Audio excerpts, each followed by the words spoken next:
200 gram ಆಗುವಷ್ಟು ಅಣಬೆನ ನಾನು wash ಮಾಡ್ಕೊಳ್ತಾ ಇದ್ದೀನಿ. ಬಾಣಲಿಗೆ ಎಣ್ಣೆ ಹಾಕೋಬೇಕಾಗತ್ತೆ. ಈಗ ಎಣ್ಣೆ ಹಾಕೊಂಡಾದ್ಮೇಲೆ ಬೆಳ್ಳುಳ್ಳಿ ಹಾಕ್ಕೊಳ್ಳಿ. ನಾನು 2 ಬೆಳ್ಳುಳ್ಳಿ ತೊಗೊಂಡಿದ್ದೀನಿ. ಇಲ್ಲಿ ಚಕ್ಕೆ, ಲವಂಗ, ಮೆಣಸು, ಜೀರಿಗೆ ಇಷ್ಟು ತೊಗೊಂಡಿದ್ದೀನಿ. ಇವಾಗ ಬೆಳ್ಳುಳ್ಳಿ ಆದಮೇಲೆ ಇದನ್ನು ಹಾಕ್ಕೊಳ್ಳಿ. ಸ್ವಲ್ಪ ಬಾಡಿಸ್ಕೊಳ್ಳಿ, ಫ್ರೈ ಮಾಡ್ಕೊಳ್ಳಿ. ಈಗ ಹಚ್ಕೊಂಡಿರುವಂಥ ಆನಿಯನ್ ಹಾಕ್ಕೊಳ್ಳಿ. ಇದಕ್ಕೆ ಆನಿಯನ್ ನಾನು ಇದನ್ನು ಫ್ರೈ ಮಾಡ್ಕೋಬೇಕಾಗತ್ತೆ. ನಾನೊಂದು 5ರಿಂದ 6 ಒಣಮೆಣ್ಸಿನ್ಕಾಯಿ ಹಾಕೋತಾ ಇದ್ದೀನಿ. ಬೇಕು ಅಂದರೆ ಹಸಿಮೆಣ್ಸಿನ್ಕಾಯಿ ಹಾಕೋಬೋದು. ನಾನು ಒಣಮೆಣ್ಸಿನ್ಕಾಯಿ ಹಾಕೊತಾ ಇದ್ದೀನಿ. ಶುಂಠಿ ಹಾಕ್ಕೊಳ್ಬೇಕು. ಶುಂಠಿ ಹಾಕ್ಕೊಂಡು ಫ್ರೈ ಮಾಡ್ಕೊಳ್ಳಿ. ಧನಿಯಾ ಹಾಕ್ಕೊಳ್ಳಿ. ಕಡಲೆ ಹಾಕ್ಕೊಳ್ಳಿ.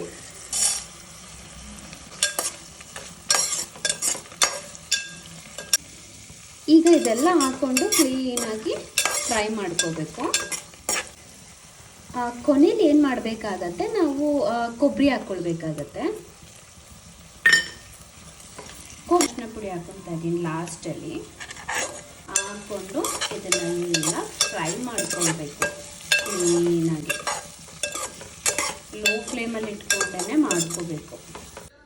ಆಲ್ರೆಡಿ ಎಲ್ಲ ಫ್ರೈ ಮಾಡ್ಕೊಂಡಿರೋ ಅಂಥ ಐಟಮ್ಸ್ನ ನಾನು ಏನು ಮಾಡ್ಕೊಂಡಿದ್ದೀನಿ, ಜಾರ್ಗೆ ಹಾಕ್ಕೊಂಡಿದ್ದೀನಿ. ಇಲ್ಲಿ ರುಬ್ಕೊಬೇಕಾಗತ್ತೆ. ಇದು ಇವಾಗ ರುಬ್ಕೊಂಡಿದ್ದೀನಿ. ಈ ರೀತಿ ಆಗಿದೆ ರುಬ್ಕೊಂಡಿರೋದು.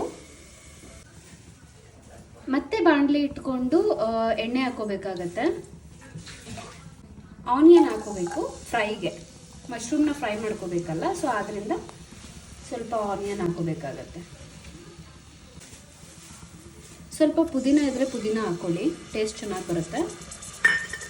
ಪುದೀನ ಹಾಕ್ಕೊಂಡು ಸ್ಮಾಲ್ ಫ್ಲೇಮಲ್ಲೇ ಇಟ್ಕೊಂಡು ಫ್ರೈ ಮಾಡ್ಕೊಳ್ಳಿ.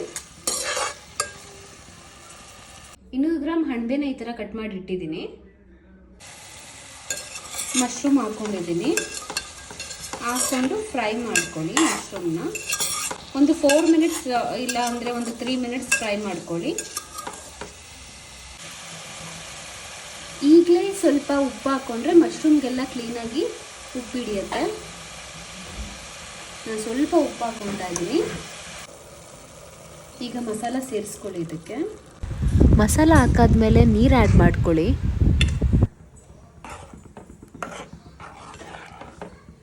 ಹುಣಸೆಹಣ್ಣು ರಸ ಬಂದು ಮಾಡಿಟ್ಕೊಂಡಿದ್ದೆ, ಅದನ್ನು ಈಗ ಸ್ವಲ್ಪ ಹಾಕಬೇಕಾಗುತ್ತೆ.